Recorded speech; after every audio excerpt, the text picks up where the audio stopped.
Dinosaurs were seen as man-eating monsters, but that's not how Hollywood has always treated them. They've also been seen as lovable, gentle giants.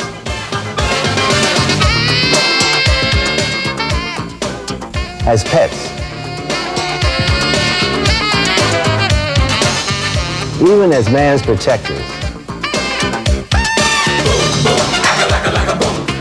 But whatever role they play, they have held a fascination for audiences for over 80 years.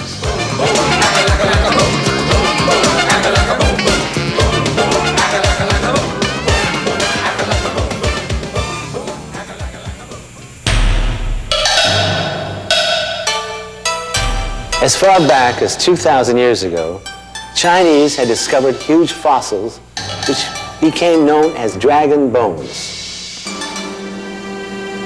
It wasn't until the early part of the 19th century that scientists studying the growing number of bones being unearthed finally stated publicly that these were from animals long since dead.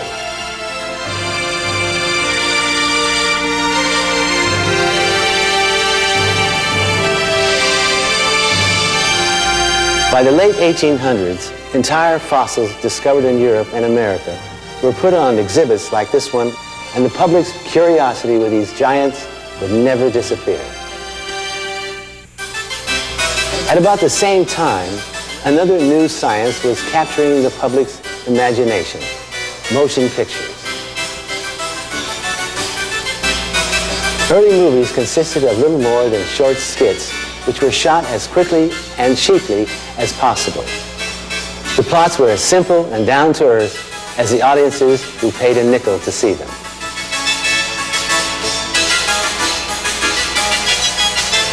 Then in 1902, a Frenchman named Georges Méliès took one giant step for movie making when he put audiences on the moon.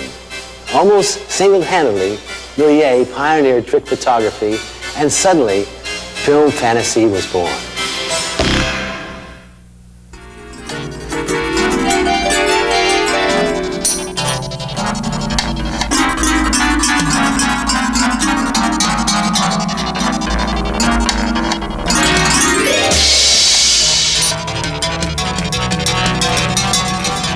With this invention of fantasy, a pattern was set that exists today.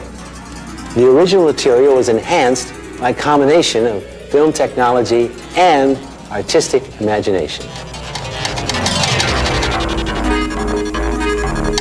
The same thing happened with the first movie, Dinosaur. In 1909, a cartoonist named Winsor McCay bet his colleagues that he could bring a dinosaur to life.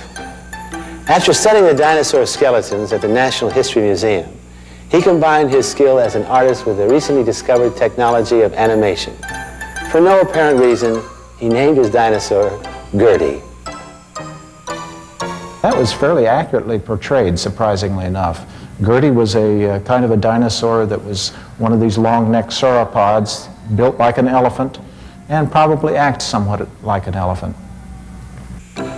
Movies have always reflected the mentality of the times in which they're made.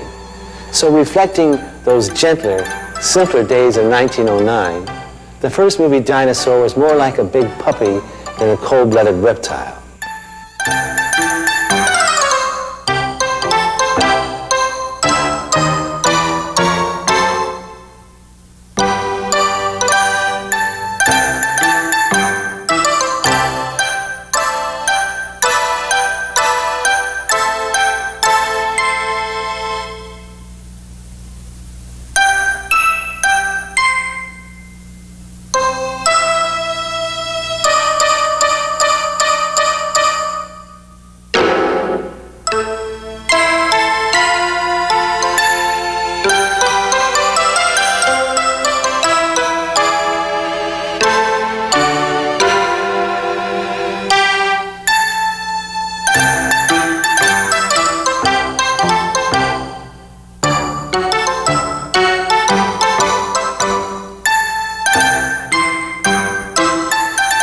Gertie meant photographing Winsor McCay's drawings one at a time.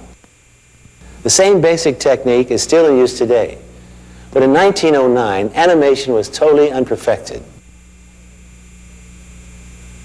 All told, McCay drew 10,000 individual cells for his 5-minute film. Even working long hours, it took several months to get all the necessary drawings done.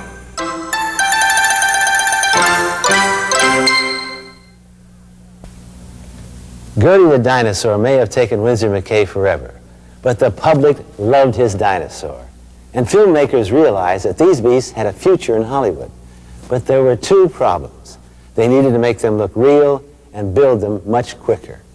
Now, about the same time McCay was taking Gertie around the United States in his vaudeville act, another young filmmaker perfected a method called stop-motion photography that would make a dinosaur literally come to life. His name was Willis O'Brien, and he perfected the use of stop motion. Other movie makers had already used the technique, but it was O'Brien who set a milestone in the way movies looked at dinosaurs.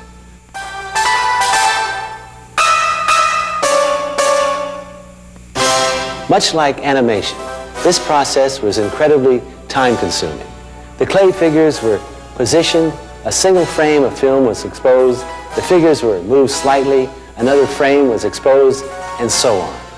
At 18 frames a second, a scene like this could take a week or more to produce.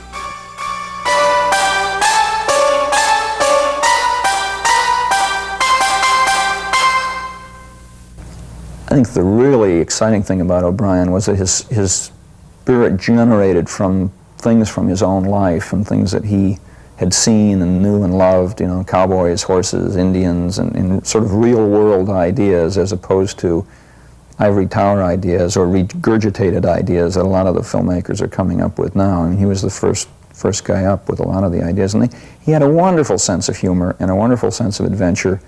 And, you know, sometimes when I see his drawings or reproductions of his drawings from projects that didn't get made, I still get excited about them, you know. The comedy style of the day was slapstick, with lots of wild physical gags. In retrospect, it seems that O'Brien was heavily influenced by the master of slapstick, Charlie Chaplin.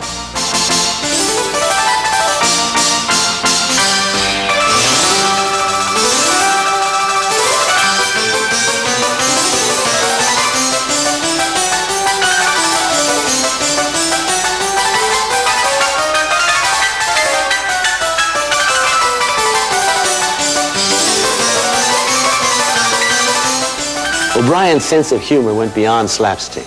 He also enjoyed creating bizarre new characters to populate his film world. Here O'Brien offered a comical version of the missing link, the creature who supposedly proved the evolution of man from apes. But there's another kind of evolution to be seen here. The missing link shows that nearly 20 years before he ever developed King Kong, O'Brien was toying with the idea of apes and dinosaurs fighting from domination of the prehistoric world. But where Kong, made in the depths of the Depression, would be bloodthirsty and savage, the missing link was as simple-minded and clumsy as pre-World War I America was.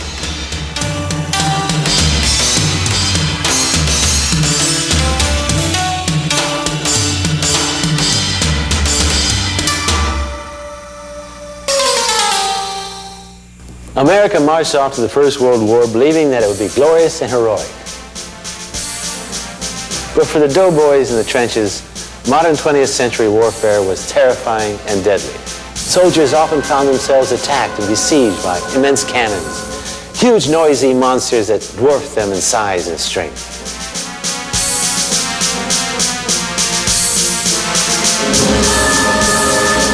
In O'Brien's classic, The Ghost of Slumber Mountain, made just after the war, dinosaurs underwent a dramatic change in character.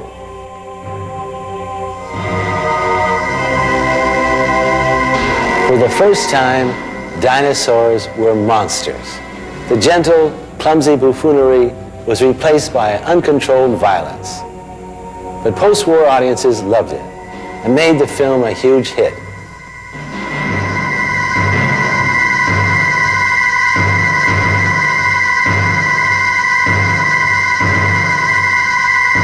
The Ghost of Slumber Mountain showcased the first realistic movie dinosaurs of all time.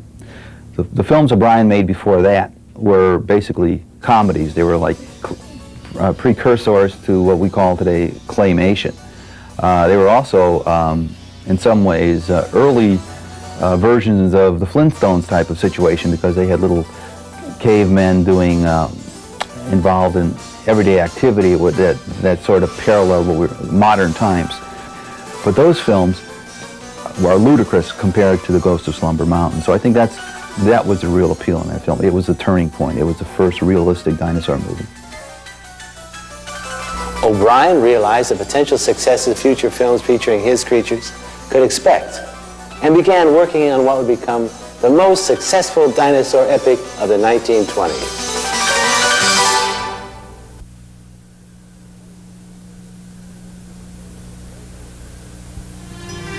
In the early 1920s, expeditions brought back the first nest of dinosaur eggs from the Gobi Desert. The Carnegie Museum's expeditions to Vernal, Utah found the largest collection of dinosaur bones in the United States in a region that is known today as Dinosaur National Monument. The public was fascinated, and each new discovery only served to excite them more. Hollywood was becoming more exciting too. Movies were grand, splashy affairs, full of thrills, action, and high-flying adventure. In response to the tempo of the 20s, the movies really started to move. Location shooting brought a new dimension of realism and a much greater sense of scale. But of particular interest was the resurgence of monster movies. In those so sophisticated times, the only thing we had to fear was the unknown. It was Sir Arthur Conan Doyle, creator of Sherlock Holmes, who provided the next important step in dinosaur films. His book, The Lost World, sparked a tremendous response among dinosaur fans all over the world. Certainly the results have justified me. I'm quite sure I could fill a room of my house with the letters that I have received from people telling me of the consolation which my writings on this subject and my lectures on this subject have given to them. In 1925, all the elements came together to create movie history. Willis O'Brien's version of Doyle's book was the first feature-length, big-budgeted Hollywood movie about dinosaurs, and the public loved it.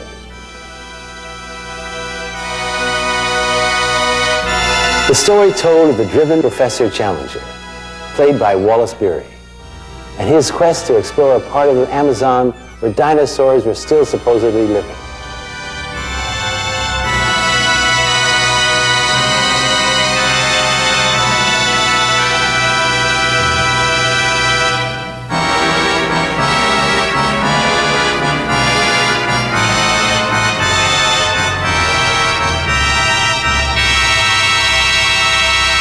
The story is familiar today because we've seen so many versions of it.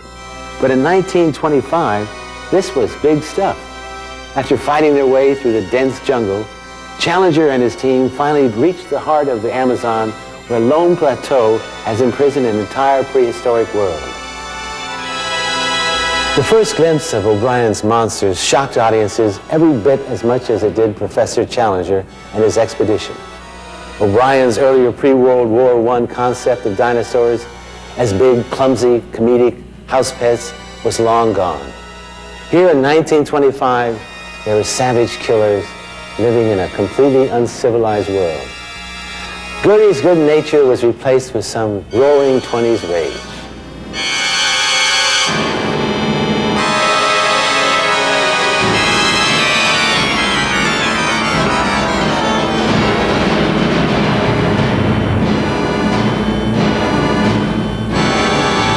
Though they seem simple by today's standards, O'Brien's dinosaurs were considered a technical marvel in their day.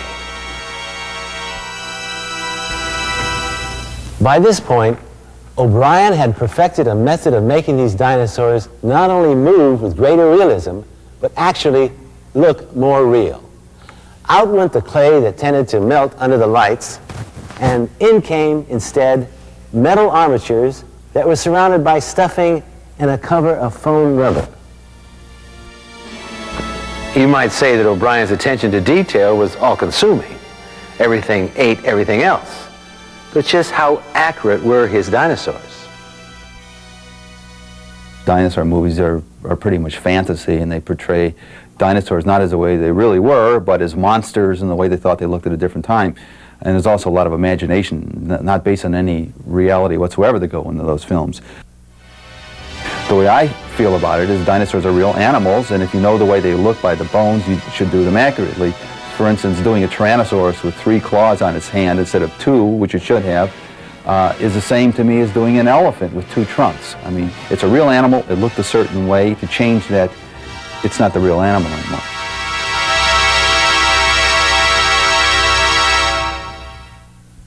Another myth that the movies perpetuate is that dinosaurs all lived at the same time and in the same place, when actually they lived all over the world, every continent, over a span of 140 million years or more, during which time they were constantly dying off and being replaced by other kinds of dinosaurs. So the classic confrontation, say, between a Tyrannosaurus and an Apatosaurus or a Stegosaurus never happened.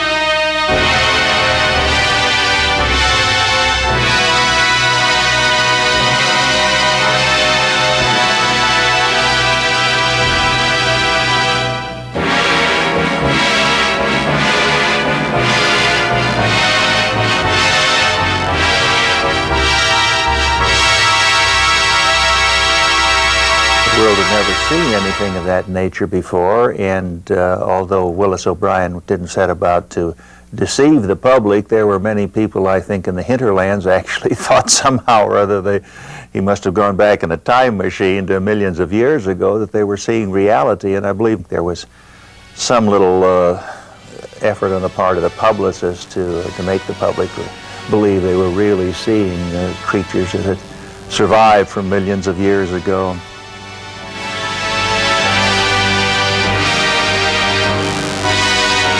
I think one reason that dinosaur films, or films based on prehistoric themes, were very, very popular back then, was not only because of these discoveries. There were a lot of discoveries made during that time, but also the Scopes trial was very much in the news at that time. Clarence Darrow and William Jennings Bryan debated the theories of creation versus evolution. The public have been raised with the traditional biblical paintings of God and Adam and Eve, but they turned to the movies to see what prehistoric life would have been like.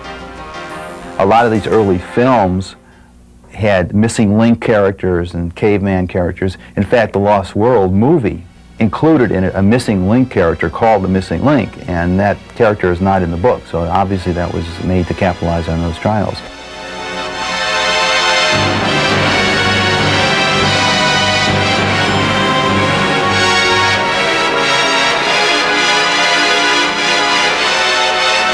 Again, O'Brien was toying with a monkey character, this time a human in elaborate and very uncomfortable looking makeup.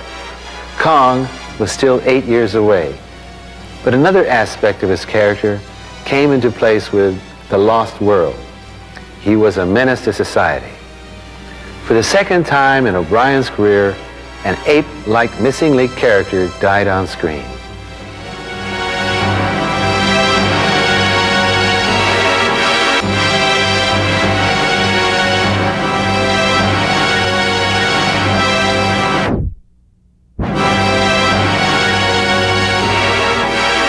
Perhaps more important than the film's accuracy is his sense of drama.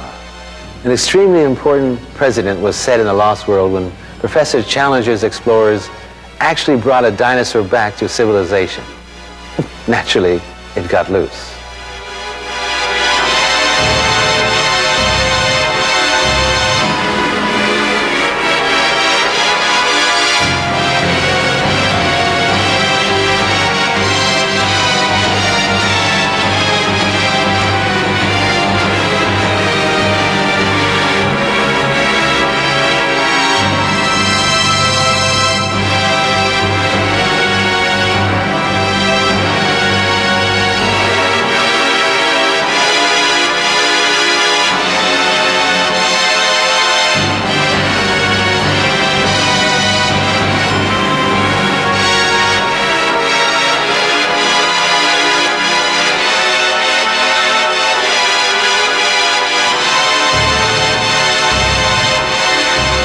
if The Lost World wreaked havoc in London, it also caused quite a stir in Hollywood.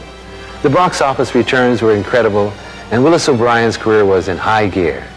But the picture business didn't drown itself in sequels as it does today. It would take 8 years and a major false start before O'Brien finished another film. But when he did, it turned out to be his masterpiece.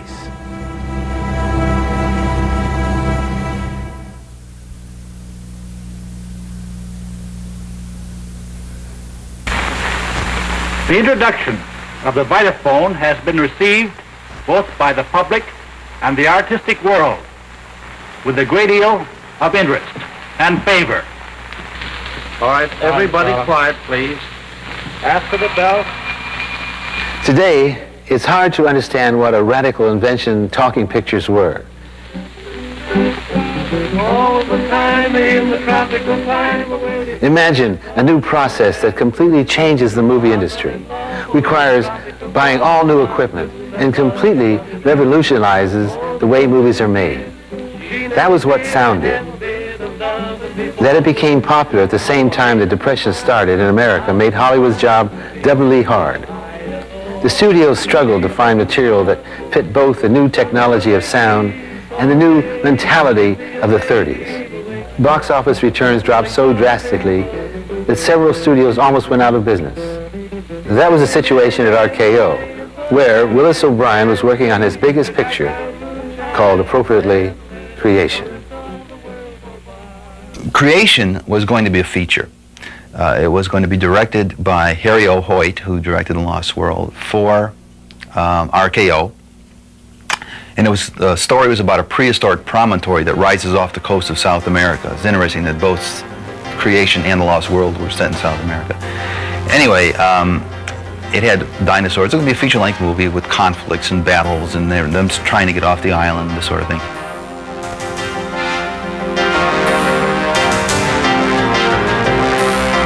Like Lost World, Creation used stop-motion photography to bring the dinosaurs to life. But O'Brien's genius was his ability to use special effects for greater dramatic effect. This time, when he put actor and dinosaur together, he had them interact.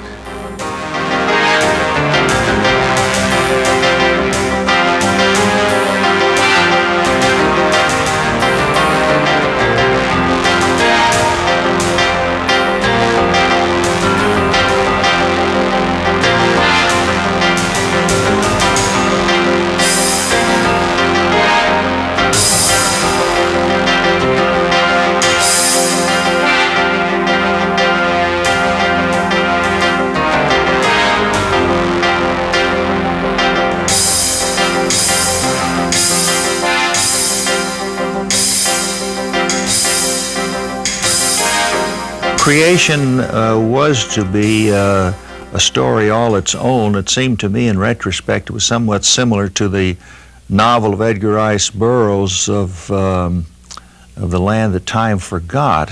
And all that survives is just a bit of footage with a human actor running away from one of the dinosaurs, and it's rather unusual. I don't recall it being in any other of the dinosaur films that you seem to be on the back of this dinosaur and running after the man.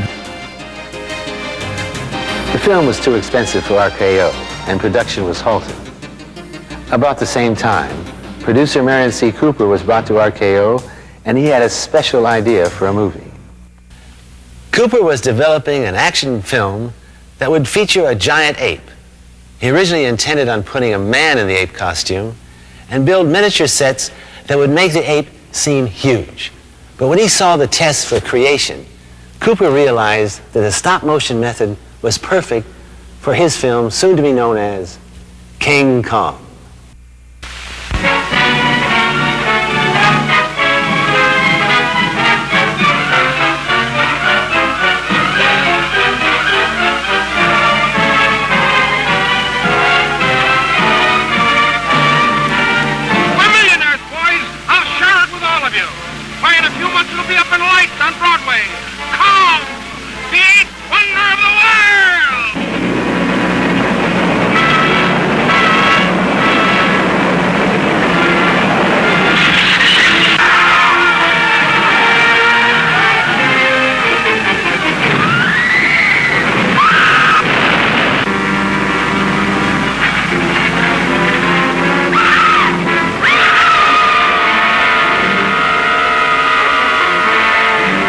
Like the brontosaurus in Lost World, Kong was brought to civilization with truly disastrous results. But unlike the dinosaur, the character of Kong was given real emotions. O'Brien's attention to detail and his ability to use special effects in the most dramatic way earned him the respect of the Hollywood community. But in a way, the film represented a step backward in his career. Here, Obie went from being a producer to being just an effects creator or supplier. But on the other hand, he went from being the producer of a screenplay that wasn't particularly good to being, you know, a technician on a film that was largely successful and, you know, remembered for decades and decades. So one wonders what would have happened if they'd made Creation instead of Kong. It's hard to say. As far as the dinosaurs in King Kong being accurate, many of them were accurate by the way they looked, again, based on what was known at the time. Most of the animals, if not all the animals in King Kong, were based on the artwork of Charles R. Knight, whose paintings and sculptures were very well distributed and readily available. What's not accurate, all the dinosaurs in that film, all the prehistoric animals were too big, way too big. The Tyrannosaurus, for instance, had 3 claws again on each hand. That's because that's what they thought back then.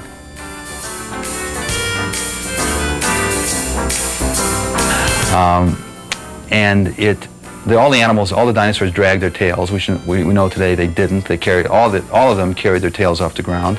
And the Tyrannosaurus, that beautiful scene where it turns its back to the camera and swishes the tail like a snake, that's an impossible movement. But it looks great. It's very dramatic on film.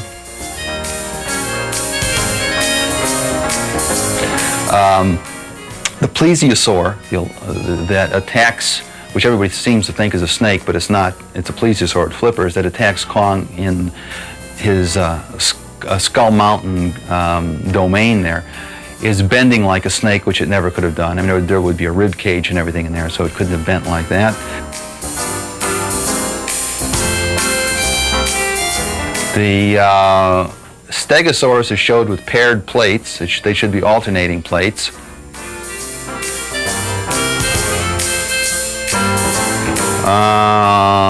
The Apatosaurus that chases the guy into the tree, it was a harmless herbivore that shouldn't have chased anybody in the tree, let alone eaten them, which he did in the film.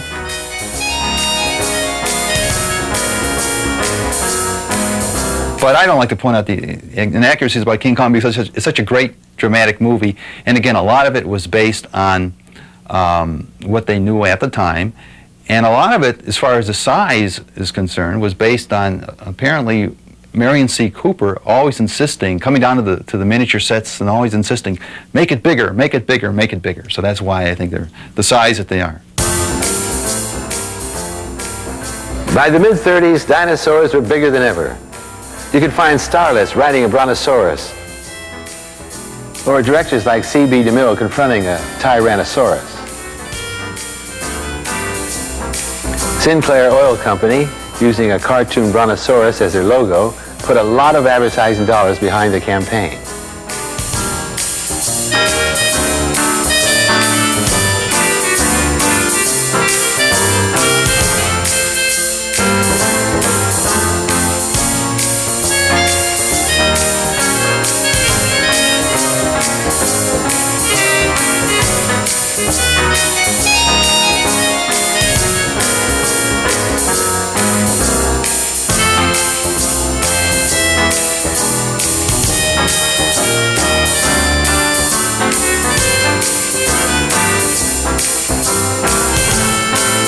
So the world was dinosaur conscious in the 30s. In fact, even at the 1933 World's Fair, there were all kinds of dinosaur exhibits. This is a life-size, or almost life-size, pteranodon, which is not a dinosaur, it's a pterodactyl, which was made for the 1933 Chicago World's Fair, the Century of Progress. It was part of an exhibit called The World a Million Years Ago.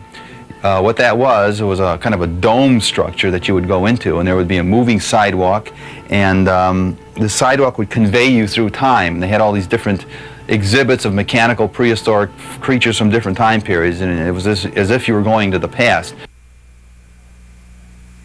This looks pretty clunky by today's standards, but In 1933, this was state of the art, and I guess if you didn't see it up close enough and the lighting was just right, it was pretty amazing and fooled a lot of people. Here, Fido. By the late 1930s, a light-hearted cartoon dinosaur, not unlike Gertie, appeared to make us laugh. With little basis in reality, this dinosaur was mostly a comic foil in a cartoon short. Well, thanks. Now, come on, I'm famished.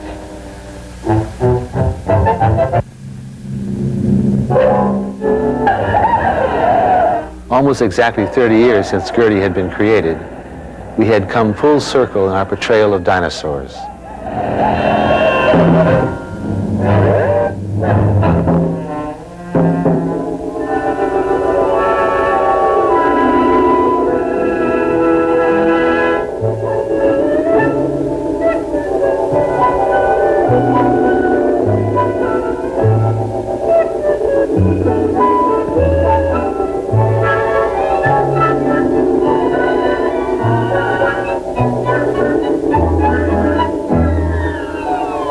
The most radical change lay ahead with a war and a bomb.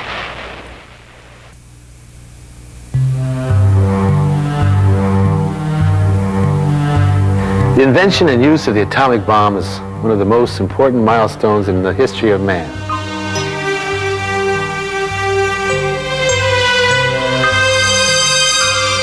With its incredible power to devastate, the bomb gave us an interesting perspective on dinosaurs. We could actually comprehend extinction. In Japan, the only country ever to suffer the horror of an atomic bomb, the damage of property was immense, but the impact on the public's psyche was incalculable. The experience of the bomb created the next major step in the movie's portrayal of dinosaurs.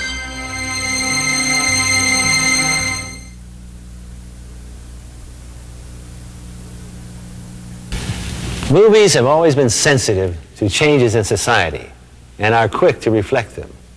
The devastation of the atom bomb shattered our sense of security and made us realize how vulnerable we really are. The Cold War fostered a growing paranoia, and suddenly, the giants from the past became the symbols of the evil in the world. It's all new. Ghidra, the three-headed monster, created from an atomic fireball hurled from outer space. Ghidra, the three-headed monster, battling Godzilla, Rodan, and Mothra for mastery of the world. Ghidra, the three-headed monster, in color. Reptilicus, a monstrous beast, immune to bullets, spewing green death at all who oppose him. Reptilicus, indestructible Reptilicus in color. In the 50s, there was something that happened. Life magazine published a series called The World We Live In.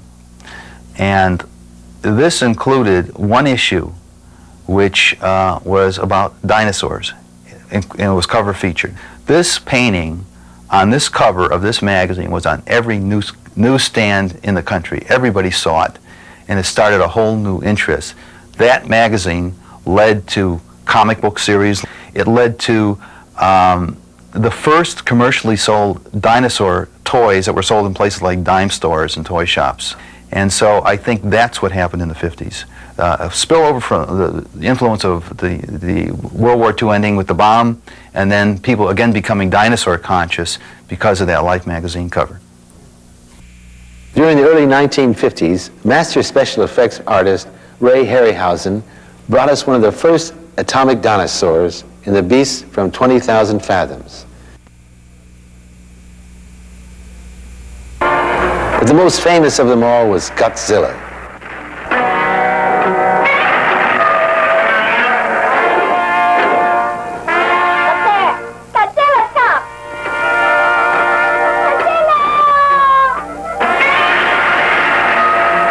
He combined the destructive power of the A-bomb with the personality of the dragons of ancient folklore. In a string of successful films over many years, he destroyed Japan, but then had a sudden change of heart and began to protect its citizens.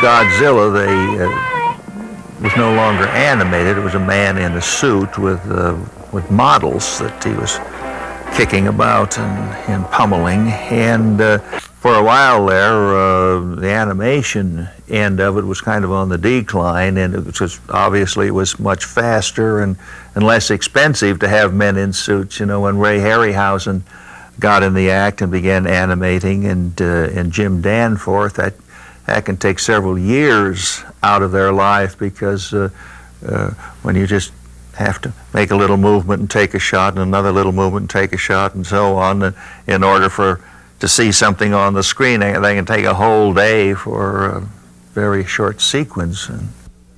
Filmmakers let their imaginations go wild, and with the eye on keeping their budgets down, often gave us the most unusual sort of prehistoric beast.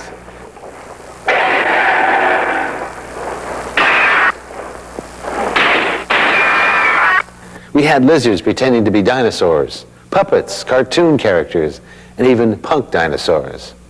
Everyone got into the act. Dinosaur movies have not really been influenced that much by any scientific reality.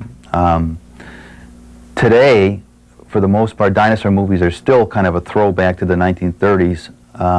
They're not really based on fossil evidence or scientific reality of any sort. They're based on earlier movies. So instead of going to a skeleton as your reference point and saying, let's reconstruct this animal from the skeleton up, they'll go to an old Willis O'Brien or Ray Harryhausen film and use that as their inspiration. Again, models that were sometimes based on restorations and things that were done around the turn of the century. So we still have a lot of inaccuracy in dinosaur movies, with the exception of The Lost World. Placed within the context of when it was made and what was known back then, there has never yet been an accurate a Hollywood-type dinosaur movie in which these animals were portrayed accurately based on what we know today.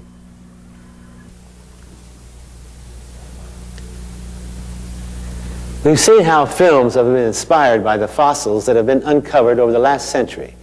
But paleontology's mysteries have also inspired filmmakers' imaginations. The debate goes on.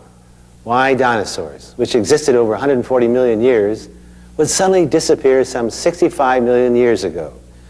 Were dinosaurs warm-blooded, and how did they sound? Some scientists have even wondered if they completely disappeared. For example, this plesiosaur, dead for some 100 million years, may, according to some people, have a relative living in Scotland. Nessie, as some people call the reported animal living in Loch Ness, has been reported for several centuries. Nobody is sure what it is, if it exists at all. But reports of a long neck peering out of the water have linked it to the long-dead plesiosaurus. Thousands of miles away in the Congo, scientific expeditions have investigated native reports of a huge creature that closely resembles a brontosaurus. This is a dream that, as more and more exploration continues, it's more and more difficult to hold that dream. And so far, the evidence isn't very conclusive. Chances are it's not a dinosaur. It may be some other reptile or maybe some mammal that might have some resemblance to some parts of a dinosaur. But the odds are that it isn't really a dinosaur. While highly unlikely, Hollywood thought it interesting enough to make a film about the possibility of finding a living dinosaur, the Disney production Baby.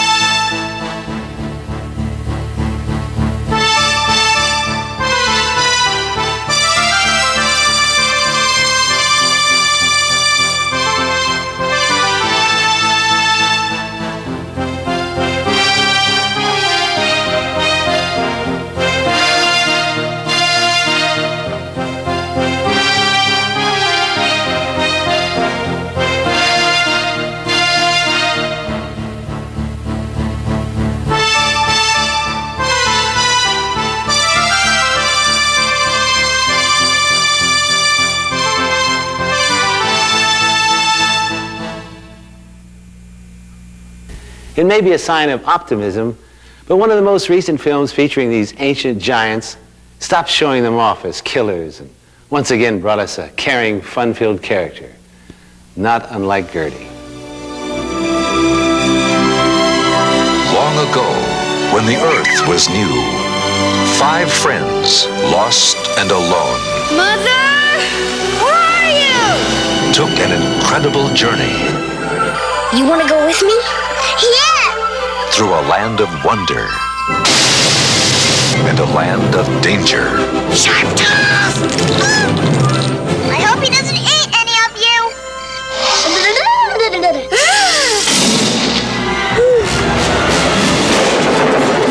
Quick, this way! From the creators of An American Tale comes a story of friendship, Do not stop! We must stay together! courage, Oh, you can't quit now! What if the Great Valley is just over the top of these rocks? and laughter. Littlefoot, quickly, come here. A tree star. It is very special.